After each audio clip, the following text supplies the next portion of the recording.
Alam semesta kita sentiasa bergerak. Bumi bergerak, sistem solar kita bergerak, bahkan galaksi kita pun meluncur di angkasa.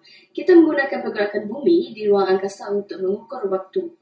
Kita menamakan masa yang diperlukan bumi untuk melengkapkan satu putaran penuh sebagai satu hari. 1 tahun adalah waktu yang diperlukan bumi untuk melengkapkan satu orbit penuh mengelilingi matahari.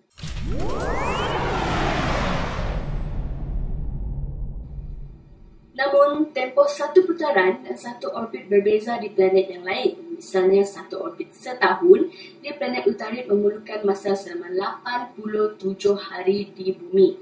Ini bermakna planet Utarit mengorbit matahari 4 kali setiap setahun bumi. Jadi, sekiranya anda berumur 10 tahun di bumi, anda akan berumur 40 tahun di planet Utarit. Tempoh hari juga berbeza di planet lain. Contohnya, 1 hari di planet Mushtari berlaku hanya selama 10 jam di bumi. Ahli astronomi juga telah mengukur tempoh sehari di sebuah planet di luar solar sistem kita yang digelar sebagai extrasolar planet. Salah satu daripadanya ialah planet Beta Pictoris B yang merupakan sebuah planet yang mengorbit bintang yang berkedudukan amat jauh. Planet ini 16 kali ganda lebih besar daripada bumi, tetapi tempoh seharinya hanya 8 jam. Ini bermakna planet itu berputar di angkasa dengan kelajuan hampir 100,000 km per jam. Hampir semua orang menyatakan bahawa matahari berwarna kuning. Tapi sekiranya anda boleh terbang ke angkasa dan melihat matahari dengan mata anda sendiri tanpa menjadi buta, sebenarnya ia kelihatan berwarna putih. Cahaya matahari mengandungi semua warna pelangi. Apabila warna-warna itu bergabung, warna yang nampak adalah putih. Matahari nampak berwarna kuning disebabkan adanya atmosfera di bumi, iaitu gas yang meliputi planet kita. Cahaya biru yang dipantulkan oleh partikel di atmosfera bumi seperti debu dan air akan tersebar ke semua arah sebelum sampai ke mata kita. Cahaya merah tidak mudah tersebar dan kita boleh melihatnya dengan mudah dari atmosfera.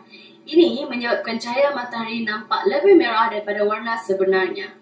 Bagaimanapun, terdapat bintang berwarna kuning dan juga biru di luar angkasa. Gambar menunjukkan ilustrasi satu bintang yang paling mengagumkan dan jarang dilihat di dalam alam semesta, iaitu bintang hyperraksasa kuning. Di sebelahnya pula adalah bintang pasangan yang paling kecil. Terdapat hanya sedozen bintang hyperraksasa kuning di alam semesta ini.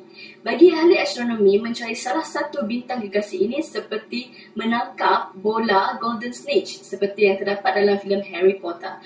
Ia merupakan yang paling besar yang pernah dilihat oleh manusia. Sekiranya bintang hyperraksasa kuning adalah sebesar saiz London Eye, dengan skala yang sama, matahari kita hanya sebesar biji oren. Bagaimanapun, bintang hyperraksasa kuning ini tidak bersaiz seperti ini kerana dalam tempoh 40 tahun bintang ini telah mengembang. Bertahun-tahun sebelum ini, bintang ini membakar hidrogen yang menjadi bahan bakarnya. Sama seperti yang dilakukan oleh matahari, dan saiznya pula lebih jauh lebih kecil. Apabila ia kehabisan bahan bakar, ia pun mengembang menjadi bintang merah yang sangat besar atau supergiant. Ia kemudiannya hilang bahagian lapisan luarnya dan menjadi bintang hyperraksasa kuning yang lebih terang. Pada ketika ini, bintang tersebut mengeluarkan cahaya jutaan kali lebih terang berbanding matahari walaupun jaraknya sangat jauh dari bumi. Bintang hyperraksasa kuning ini boleh juga dilihat dengan mata kasar. Dalam kehidupan kita seharian, angkasa seperti berada sangat jauh. Tapi kalau difikirkan kembali, bumi adalah sebahagian daripada angkasa. Planet kita berputar melalui angkasa bersama planet-planet, bintang-bintang dan juga galaksi-galaksi yang lain. Malah, bumi juga berbentuk dengan menggunakan bahan yang sama seperti objek lain yang di angkasa. Ini menyebabkan kita menemui bahan yang sama di sekitar kita. Ahli astronomi telah menemui sejumlah besar bahan tersebut yang disebut sebagai karbon monoksida di sekitar bintang Beta Pictoris. Karbon monoksida merupakan bahan kimia yang juga terdapat di bumi dan terbentuk apabila berlakunya proses pembakaran seperti kebakaran hutan dan letusan gunung berapi. Beta Pictoris dikelilingi lapisan debu dan gas kosmik yang besar di mana terdapat planet di dalamnya, dan di sini planet akan terbentuk.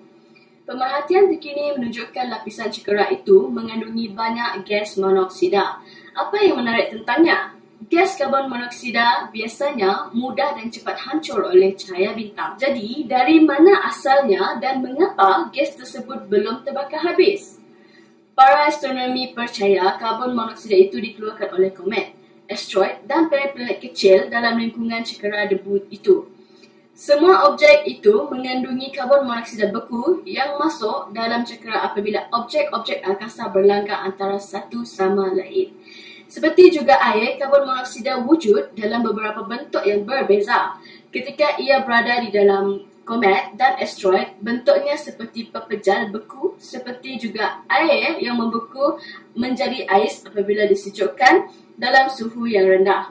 Bagaimanapun dalam cekera debu, karbon monoksida adalah dalam bentuk gas yang sama seperti wap yang muncul di dalam minuman panas. Untuk membekalkan jumlah gas yang kita lihat di sekeliling Beta Pictoris, ia berlaku dengan memusnahkan satu komet yang besar setiap 5 minit. Foto baru ini menunjukkan awan kosmik atau nebula yang digelar sebagai GAM41, terdiri daripada hidrogen, gas yang paling banyak dijumpai di alam semesta. Di tengah-tengah nebula ini terdapat bintang muda yang panas dan menyala. Bintang-bintang tersebut mengeluarkan cahaya yang bertenaga tinggi menyebabkan gas hidrogen di sekelilingnya bercahaya merah. Sebahagian besar gambar astronomi yang popular menunjukkan foto-foto nebula berwarna-warni seperti yang terdapat dalam foto ini. Ia menunjukkan awan tebal dan terang, tetapi ia sebenarnya mengelirukan. Sekiranya peneroka angkasa boleh menerbangkan kapal angkasa melalui GAM41, mereka mungkin tidak akan sedar mereka berada di dalamnya. Ini kerana awan-awan ini tersebar nipis sehingga sukar untuk dilihat oleh mata manusia dari jarak yang dekat. Awan-awan ini seperti seakan-akan berkabus yang sangat tipis. Dari jarak beberapa meter, kabus kelihatan seperti dinding kabur yang anda masuki. Namun apabila anda mendekatinya, kabus itu seolah-olah lenyap.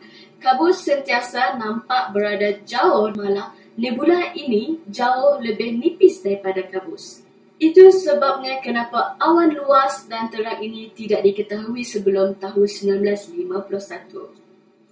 Terima kasih kerana bersama saya dalam berita Spacescope ini. Terima kasih juga kepada EU Universe Awareness kerana memberikan sumbangan berita. Untuk mengikuti lebih banyak lagi berita dan maklumat tentang astronomi, jangan lupa untuk tekan butang subscribe pada pautan yang telah disediakan. Sehingga ini, jumpa lagi.